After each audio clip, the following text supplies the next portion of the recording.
Eto na po, good morning, Nanay Christine! Eto na, sa Balitang Entertainment. Speaking of which, ito, sinabi to ni Nanay Christy, si Incognito star Daniel Padilla daw at Catherine Bernardo, mukhang nag-uusap ulit. Kaya makinig kayo mamaya ng Christopher Minute, mga kapatid. Unti-unti na nga pong nakukumpleto ang Team Incognito. Pumasok na ang karakter ni Maris Racal, kaya lalong naging exciting at, kabang-abang ang action serye. Kita mo naman si Maris, parang si Zendaya. Nag-cruise ang landas sina Gab Rivera at Tomas Guerrero. Okay, yung bewang nun Oo, yung bewang niya parang braso ko, Oo. Kaya ko rin yan, wait. Antayin niyo bukas. Nag-cruise nga po ang landas ni Gab Rivera at Tomas Guerrero. Kumakain pa kaya itong batang ito? Oo, malakas kumain si Maris. Okay. Oo, malakas yung kumain. Ang maikling eksenang yan, sapat na para kiligin ang mga manonood kina Maris at Anthony. Bukod sa kilig, marami ang pumuri sa husay ng pag-arte ng Mathon sa Incognito. Isa na po dyan si Direk Joey Reyes na tinawag na Best Young Actors. Sina Maris at Anthony, yes, I have to say yes. Tila nalagpasan na ng Mathon ang kontrobersyang pinagdaanan nila noong nakaraang taon. Tiyak na aabangan ang mga susunod na eksena. Gabi-gabi pong napapanood sa TV5 ang mas lumalakas pang serye na Incognito. Dapat talaga din po na suportahan natin ang mga palabas ng mga Pilipino. Amen, amen. Kasi sa movie industry, sa entertainment industry din po, ang mga karating bansa natin, pahusay na ng pahusay sa production. Panoorin mo yung Alin? yung Shadows Trace. Saan Sa yan? Netflix. Ba? O sige. Ano ba yan? Oo. Movie or series? Movie siya, Movie pero siya. Indonesian ito. Indonesia naman. But I have never seen a Movie like that. movie so violent. Oh, wow. Oo, pero yung kanyang produksyon ay Hollywood na naman talaga. Oo. Indonesian ito, baby girl. O sige, Shadow is sakto Tinalo weekend si na. John Wick Talaga? sa tindi ng kanyang action at too violent po, hindi pa pwede sa mga bata. Pero yung production ho naman talaga, kapuri-puri dahil iba na. Indonesian movie ito. So yan ang pinanood mo kahapon, hindi yung Hindi. nangyayari sa camera? Hindi, matagal na. Akala ko yung pinanood mo kahapon. Panoorin mo siya. Sige. Shadows Trace. Shadow Strays. 2.5 hours na movie ito.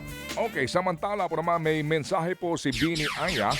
Tama ba, Aya? Oo, tama. Sa Kaya. bashers ng Nations Girl Group, kahit na nakatanggap ng masakit na salita ay nagpasalamat pa rin si Aya sa mga nambabash sa kanila. Aminado siyang hindi madali at masakit ang mga nababasa at narinig nilang pambabash.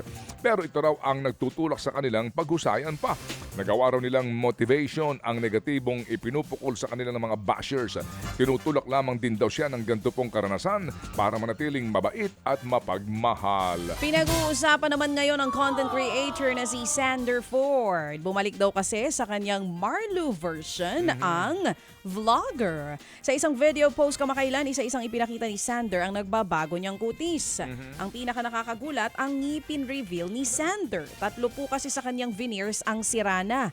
Nanawagan naman siya ng tulong para mapaayos ito. Pero hindi lahat sumang-ayon sa panghihingi ni Sander, Ang sabi ng mga netizens, magtrabaho ka. Si Sander Ford ay unang nakilala noong 2017 bilang si Marlu Arizala. Nang taong din yan, sumailalim po siya sa plastic surgery sa tulong ng kanyang sponsors. Samantala po naman pinagpepestahan po ng netizens ang post ng aktres na si Christine Reyes tungkol sa pumanaw na si Meet Your Garden actress Barbie Sue. Nag-upload po si Christine ng photo nila ni Barbie na may caption na "Rest in peace, our childhood favorite."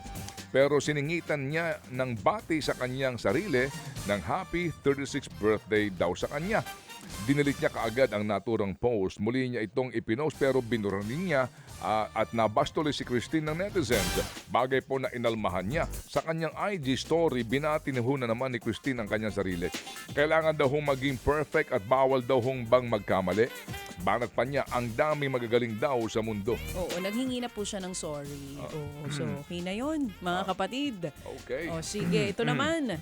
Nagluluksa pa rin po ngayon ang marami sa pagkamatay ng Meteor Garden actress na si Barbie Sue. Ang Pinay fan na si Victoria Pendaton inalala ng makitang makapagpa-picture at mayakap ang idolo niyang si Barbie noong taong 2018. Nag-viral ulit ang pagtatakbo nila kasunod ng pagpanaw ng aktres. Kinanta naman ulit ni Mike Pamular o mas kilala bilang si Josh Santana ang Filipino version ng Sing Fi Diye o Biyahe sa hit series na Meteor Garden. Paraan daw niya ito para alalahanin si Barbie Sue. Emotional din si Michelle Ayalde nang kantahin ng Hanap Ko na Filipino version ng Meteor Garden song na Niyaw de Ay.